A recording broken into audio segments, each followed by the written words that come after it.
कधीच नाही चुकणार तुमचे फेवरेट टीव्ही शोज झी5 सोबत, तेही एकदम फ्री। बेवडे आवरलं का सगळं? पण कशाला इतका त्रास करतेस? कशाला इतकी कामं करत असतेस? केदारची आठवण येऊ नये म्हणून ना?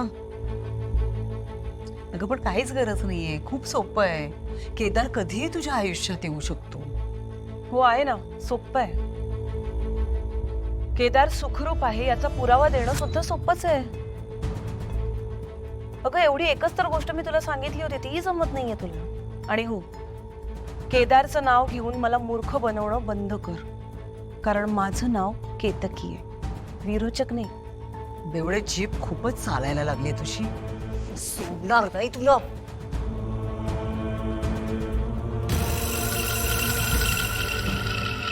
कितीदा सांगायचं तुला,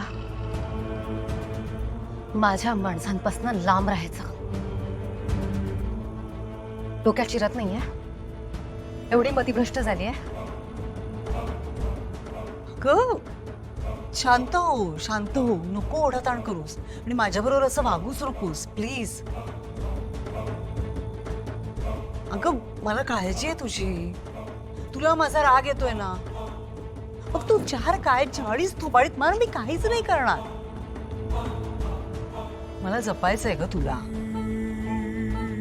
कारण तुझ्या पोटात माझा विरोचकाचा अंश वाढतोय। त्यामुळे तो जन्माला येत नाही तोपर्यंत मी जपणार तुला। तू काहीही कर, काही करणार नाहीये मी तुला, खरंच। तुझा अंश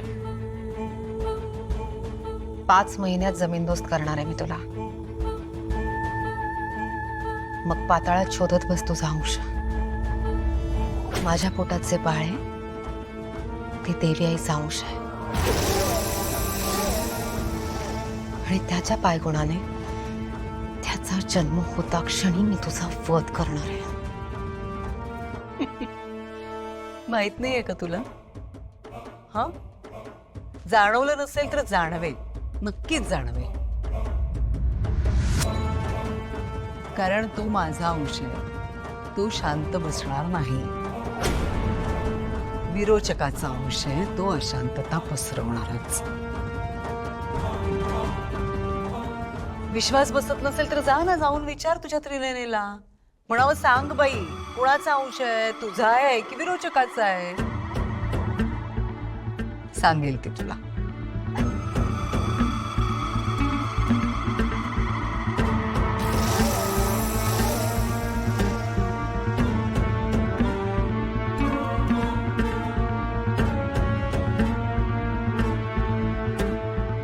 विरोचकाचा तो अशांतता पसरवणारच।